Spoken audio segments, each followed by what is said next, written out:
All right, DC-6 Airplane House, there's a lot to catch you guys up on. It's been a minute since we updated you last. Let's go ahead and climb aboard. So coming in here through the jet bridge to the main entry door, we have, well, basically our jet bridge. Airplane inside the jet bridge. You board the airplane just like you do at the airport. Come up these stairs here. Still have a few more details to get done. Got some stainless steel railing put in there. Got our bathroom right there. Cockpit up front here. Got the chairs back in there. Lots of progress since we last showed you the inside here with the heated floors going in, the spray foam, all that stuff. That was back in November. It is now summertime here in Alaska, and we are just about ready for guests. So now, as far as how it is that we got to this stage, probably left out a few details. We might want to go ahead and talk about that. When we last left off, we were busy sanding and wet sanding and polishing windows, doing exterior work, grading, leveling, trying to get everything ready before winter hits, and then, yeah, winter full-on hit. So at that point, we were glad to have the majority of the exterior work done. Still had to build the deck in the winter, but most of the outside work was done on the airplane, and we were transitioning to indoor work, finishing up the floor on the inside there, getting that heated floor all set up so that we could start running heat in the airplane rather than just running a little torpedo heater in there and choking on diesel fumes. So got all the little inserts, all the sleepers put in there, welded up that tail, reinforced the vertical and horizontal stabilizer, got the self-leveler all over the floor, which made it kind of like a very thin concrete floor, helps protect the pecs and all that good stuff, because of course, worst thing would be putting a nail or a screw through the pecs. Then it was time to start throwing shiplap up on the walls, and there was a lot of shiplap to do. As soon as we could get the outside exterior walls done, then we could build the interior walls, start doing that. Once we had interior walls, then we could put a bathroom in, put the shower in, tile. Obviously, I'm not the best tile guy, right? But those lines and stuff did disappear a little bit with the grout. Now, initially, I was thinking dark grout would look cool, be a nice contrast. But as soon as I saw those lines and the squares, you could see all that stuff. I transitioned to the light grout, which hit all that really nicely. We do have pretty high iron here in the water, so I had to splurge for a really good water filter. But here's a little kind of time lapse as you can see it all come together. The interior work, it's not too bad.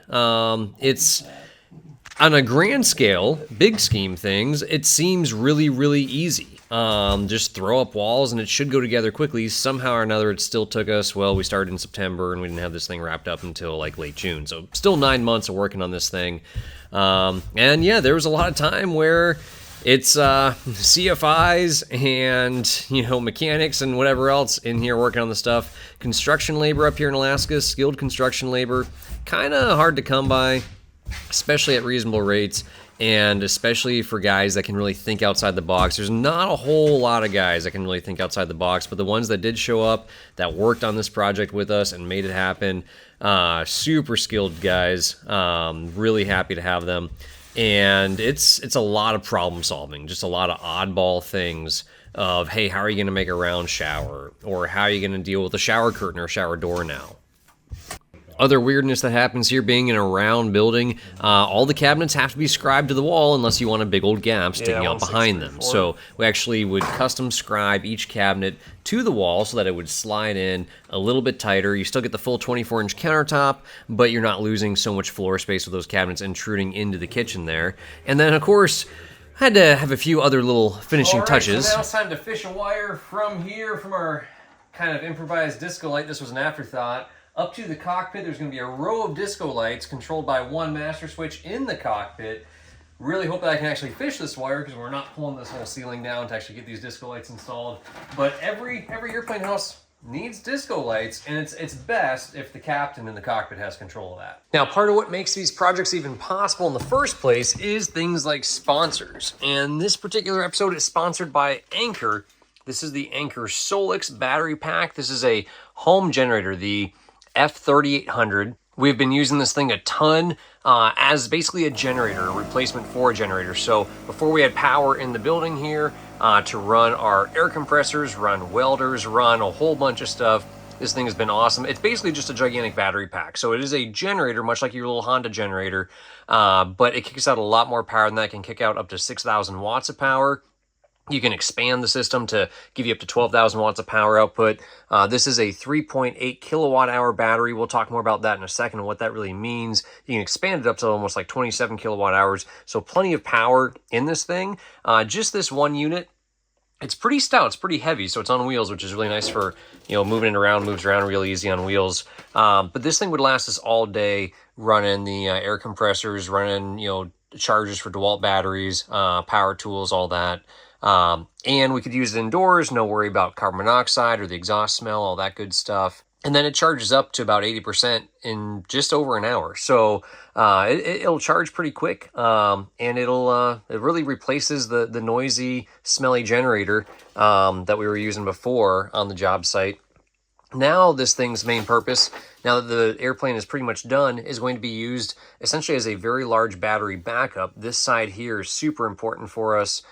This is going to be UPS power, so uninterrupted power supply. This is the most important thing for me because this is going to constantly supply power to our boiler system and to the in-floor heating system, the circ pumps that are right down here, and this whole manifold, all that. That is going to keep the plane warm if the power goes out in the winter, and that is our biggest concern here. I mean, aside from the inconvenience of power outages and, the internet going out and whatever else, if the power goes out and the airplane gets cold, which it will get cold quickly, it's aluminum and it dissipates heat really well, we're going to need that power to kick on automatically. And so this is going to be uninterrupted power. We won't have any hiccup at all in the power supply going right to the boiler system. If we really want to get fancy, we could tie this in with a true transfer switch into this panel that would power up the whole panel. We're going to show you guys just for demonstration purposes. This is not how you would hook it up at all. We're going to go ahead and hook this thing into the panel just to give you an idea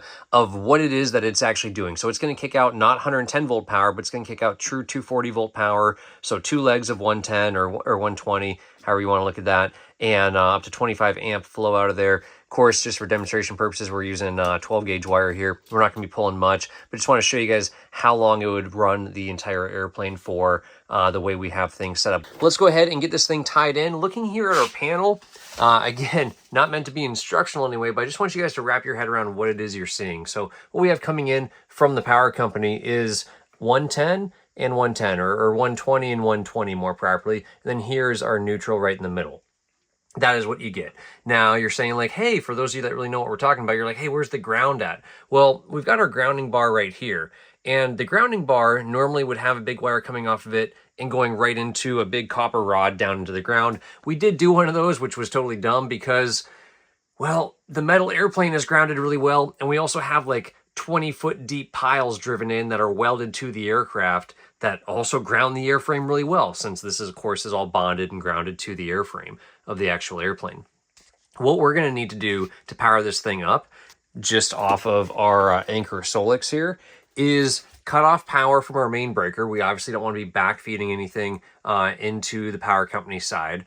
And we're going to supply 120 there, 120 there, and then we're going to tie into our neutral bus right along here with our white wire. That will give us everything we need to get power, just to get juice flowing. That would power the entire panel, so that powers the entire aircraft more than just our essential stuff like the boiler and the circ pump controller right there.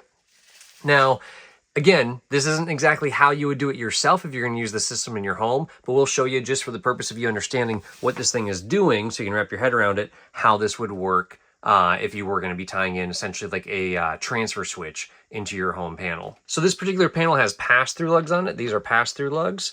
And if you're going to be tying this in with an interlock switch, a generator interlock switch, you would actually be using a circuit breaker much like this right here, or a double pole breaker that's connected together that would then interlock and prevent you from having the Solix circuit breaker turned on when this circuit breaker is turned on. They sell those interlock switches as kits. For us today, we can see we've got 110 or 124 right there, actually. So we're getting good voltage from the power company. Should be 120, 124.6 right on that other leg there. So that's cool. And same thing right down here on our pass-through lug. So we're going to have 124.5. We got 123.9 right there. So that's what we're going to go ahead and see what we get out of this thing when we turn it on. So we've got our black probe there on our neutral wire. We can go ahead and check this hot leg. And what's interesting is you only have 7 volts here. We'll check the other one On our black side, we've got 8 volts, all right? But now when we go ahead and hook this up to the panel, what we're actually going to see is when we connect our neutral to the neutral bus and these 2 hots into the panel and power it up once the power is demanded, then this will automatically kick out 120 and 120 to give us 240 to the whole panel. Plus, of course, it's going to tell us right here how much power we have remaining powering up the whole plane. All right, so now we've got our little side button turned on there. That is plugged in. Everything is hooked up to our panel, and we are pulling a total of, well, just 47 watts right now. We're good for 1.3 days. If I want to really go crazy here, turn on the heat and all that good stuff, get our in-floor heat going. Okay, now that's sucking down a little bit more juice. So now we're looking at 12 hours, 17 hours. It's going to vary there with the output. Now, like we were saying earlier, 3.8 kilowatt hours or 3,800 watt hours in this battery here. So you do some math, right? You say, okay, I'm pulling 1,000 watts. Well, you're going to get about 3 hours and change out of the battery. You're pulling less than that, 170 watts in 15 hours. If we want to turn on every single light in the airplane, let's go ahead and go do that and see how long this thing's going to last. Crawling back in here into our little mechanical room. What is it pulling? We've got a total of 800 watts. It's going to go for 3.4 hours. And if I'm just running the heat and have all the lights and everything else turned off, then I'm going to be lasting a good 12, 15 hours there, keeping the building warm. But when it's 40 below outside, that oil boiler there is really going to town, keeping this thing warm, burning a lot of diesel fuel, trying to keep the airplane warm and toasty and keep all those nice pipes from freezing, because that's really expensive when that happens. So overall, this thing has been awesome. Make sure you check them out. Link is in the description below, of course. They make a lot of great products, but this one especially has been super helpful here. There's a lot of issues, a lot of challenges building this airplane. This did make it a whole lot easier, and just having power inside here that was nice and clean, not running a generator, but more importantly, just having this thing now post-construction to rely on to keep the airplane from freezing, huge peace of mind. So some of the other things we had to deal with when we were building this airplane, well, the wing is not perfectly flat, and building that deck, it's a nice deck, but yeah, it took a little bit of time there. Pretty much every single joist running perpendicular to those Trex boards had to be scribed to the wing to match the curve, and of course the curve changes as you go. Other things, just general safety concerns that we had of people actually being in this space. All right, so come in here into the tail cone, the hellhole as it's called, back here in our sauna. And for safety's sake, because we're all about safety here at Flight Mike Alpha, we've got Halon bottles that we probably shouldn't leave them fully charged if we've got students and guests hanging out back here in the sauna. So what we're going to do is, well, we wired in an extension cord into our squib. So this is an explosive valve. It's not like a valve you open or close or an electronic valve. It just goes boom and dumps all that halon out. It should, if I pick the right squib and the right hoses here, should dump out all through the engine mount on the left side of the aircraft. We're gonna go ahead and give it a shot and see what happens here. Come on, just do it. Take a deep breath. Take a deep breath and run. No more halon.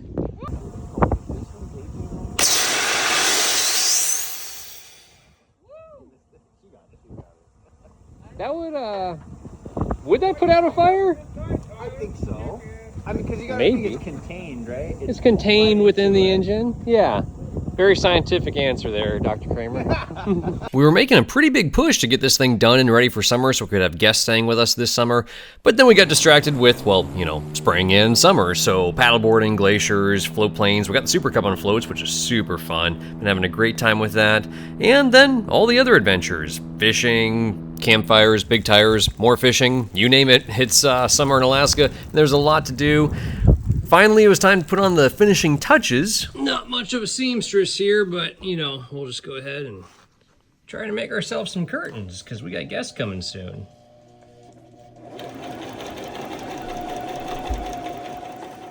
So, well, almost blackout shades. Hopefully that helps with the Alaskan summer sun. It's a little weird, but it works. Works for now until until I get a better idea. If anybody's got a better idea, let me know. But if your idea is to just, you know, use the initial window shades, well, they didn't come with the plane, and I sure as heck am not going to buy them because God knows how expensive that would be. Of course, we still have a little bit of work to do here. Amazon lost the box. So all the other windows are done. It's like 5 or 6 more to go until, well, Amazon Prime up here in Alaska is a solid 2 to 3 weeks. So another week or two we'll get those. So just in time for June, we got guests in the DC-9, we've got guests staying in the DC-6, we've got 2 airplane houses done, time to start on the 3rd one, the 727, and oh! Stop! Stop! Boy, yeah, look behind you a little bit, use the mirrors, maybe stick your head out the window, roll down the window, take a peek, you know, it would help. But yeah, kind of a wide load moving the vertical stabilizer of the 727 over to the 727 where it's at to get the vertical and the horizontal put back on. That's what we were working on here in early July. Got that wrapped up. And, well, it was probably one of the sketchiest rides I ever took on top of that horizontal going up to the top there. Lots more details to come on that. Make sure you guys subscribe and like this video if you want to see more updates about the DC-9, 727, DC-6. We'll get a full-length video out here for you guys soon on the interior walkthrough of the DC-9.